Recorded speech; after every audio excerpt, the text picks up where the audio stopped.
Bonjour, je suis le docteur Gilbert Boujaoudé, médecin sexologue chez Charles.co. Aujourd'hui, je réponds à toutes vos questions sur les érections nocturnes et matinales.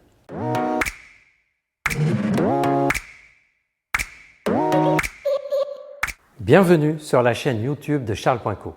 Si vous aimez nos vidéos sur la sexualité, abonnez-vous à notre chaîne YouTube et pensez à activer la cloche de notification pour ne rien louper. Nous sommes aussi sur Instagram, Charles.co, et vous pouvez bien sûr téléconsulter avec un médecin sexologue sur la plateforme Charles.co. Allez, on commence. Il y a un an à peu près, je vous avais fait une vidéo pour expliquer pourquoi on a des érections la nuit et le matin.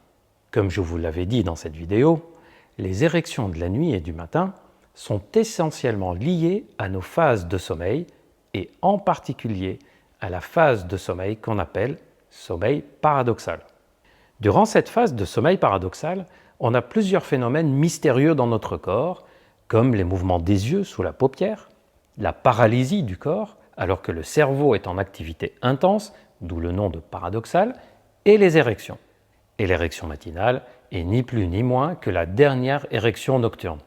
Je sais qu'il y a beaucoup de personnes qui restent persuadées que cette érection matinale est liée au fait que la vessie est pleine. C'est vrai que la vessie pleine joue un petit rôle en appuyant légèrement sur le retour veineux du pénis, ce qui permet de conserver une érection plus facilement. Donc la vessie pleine est simplement un phénomène qui permet de conserver cette érection matinale, mais ce n'est pas ce qui la provoque ni ce qui la déclenche à la base. Sinon, vous imaginez bien qu'à chaque fois qu'on a la vessie pleine, si on devait être en érection, ça serait particulièrement gênant dans la vie de tous les jours.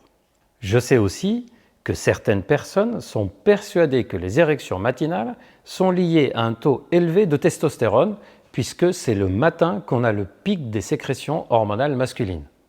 Peut-être que ce taux de testostérone facilite l'érection matinale, mais en tout cas, ça n'explique absolument pas les érections nocturnes, puisque dans la nuit, le taux de testostérone a plutôt tendance à baisser.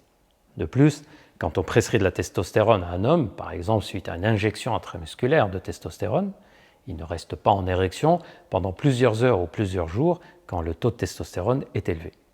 Donc, l'hypothèse la plus probable et la plus vraisemblable, c'est le fait que les érections de la nuit et du matin soient un phénomène neurovasculaire mystérieux lié à la phase du sommeil qu'on appelle paradoxal. Et si on appelle encore de nos jours paradoxal, c'est parce qu'on n'a toujours pas compris ce qui s'y passe exactement. On considère qu'un homme avec un fonctionnement sexuel normal a 3 à 5 érections chaque nuit, chaque érection d'une durée d'une quinzaine à une vingtaine de minutes. Mais comme ça survient pendant la phase du sommeil où on dort assez profondément, on ne s'en rend pas compte forcément. Lorsqu'on se réveille juste après la phase du sommeil paradoxal, on va alors apercevoir la fin de l'érection. C'est comme ça qu'on se rend compte de l'érection du matin ou de quelques érections nocturnes.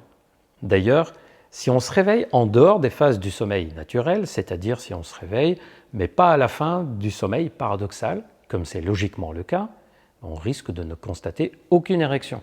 Vous pouvez faire un test chez vous.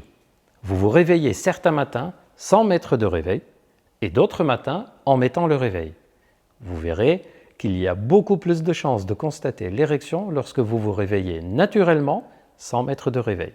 C'est pour cette raison qu'on ne constate pas forcément des érections la nuit et le matin toutes les nuits et tous les matins, mais de façon assez régulière, 2 à 3 fois par semaine en général.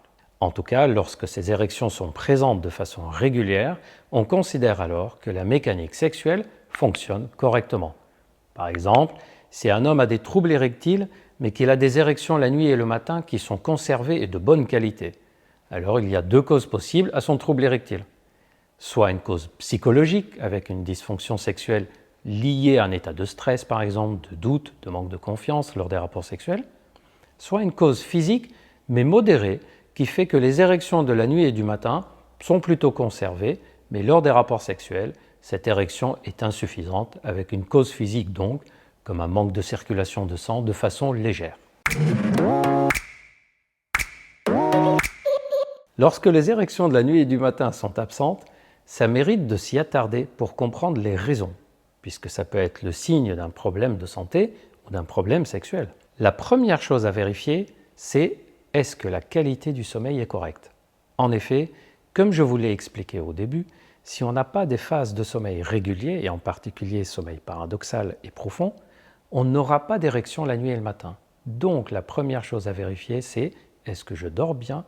Est-ce que quand je me réveille reposé? Ou est-ce que je dors en me réveillant souvent la nuit et en ayant un sommeil non réparateur? Cette perturbation de la qualité du sommeil est l'une des principales causes d'absence d'érection de la nuit et du matin, alors qu'il n'y a aucun problème sexuel. Une autre cause qui peut expliquer l'absence d'érection de la nuit et du matin est le syndrome de l'apnée de sommeil. Ce syndrome se manifeste par des ronflements très sévères chaque nuit, pas simplement les ronflements comme quand on est fatigué, mais des ronflements très importants. Et en plus des ronflements, il y a d'autres symptômes comme un réveil avec l'impression d'avoir la tête lourde ou l'impression qu'on n'a pas assez dormi et des coups de fatigue et des somnolences très fortes dans la journée. Ce syndrome d'apnée de sommeil est une cause importante de disparition d'érection de la nuit et du matin et c'est aussi une cause de troubles de la libido et de l'érection. C'est pour ça qu'on cherche systématiquement à le dépister lorsqu'un homme se plaint de troubles érectiles et des troubles du sommeil. Et enfin, les autres raisons pour lesquelles l'érection de la nuit et du matin peut disparaître, c'est lorsque la mécanique érectile est perturbée de façon complètement indépendante du sommeil. Par exemple, lorsque les artères sont très abîmées au niveau du pénis, où la circulation de sang ne se fait plus à cause d'un tabagisme, d'une maladie vasculaire ou d'un diabète, ou lorsqu'il y a un problème hormonal avec une mise au repos complète du système érectile. Pour prendre soin de vos érections de la nuit et du matin, prenez d'abord soin de votre sommeil, puis prenez soin de votre mode de vie pour conserver un bon fonctionnement hormonal et une bonne fonction artérielle pour faire fonctionner le pénis. Une activité physique sportive régulière, une alimentation adaptée, éviter le tabac et les drogues et la consommation excessive d'alcool bien évidemment. Toutes ces mesures préserveront vos érections nocturnes et matinales et votre fonction sexuelle de façon générale. Et si malgré tous ces conseils, vous continuez à constater soit des problèmes d'érection, soit des difficultés avec les érections de la nuit du matin, alors je vous conseille de consulter un médecin sexologue en ville ou en téléconsultation sur la plateforme charles.co si vous le souhaitez, pour avoir un avis spécialisé sur votre situation. Et une toute dernière chose, n'oubliez pas de vous abonner et d'activer la cloche de notification pour ne rien louper de nos prochaines vidéos et aussi de nous suivre sur l'Instagram charles.co pour toujours plus d'astuces et de conseils sexo. Et vous pouvez bien sûr prendre rendez-vous avec l'un des médecins sexologues de charles.co si vous êtes concerné. À très bientôt, prenez soin de vous.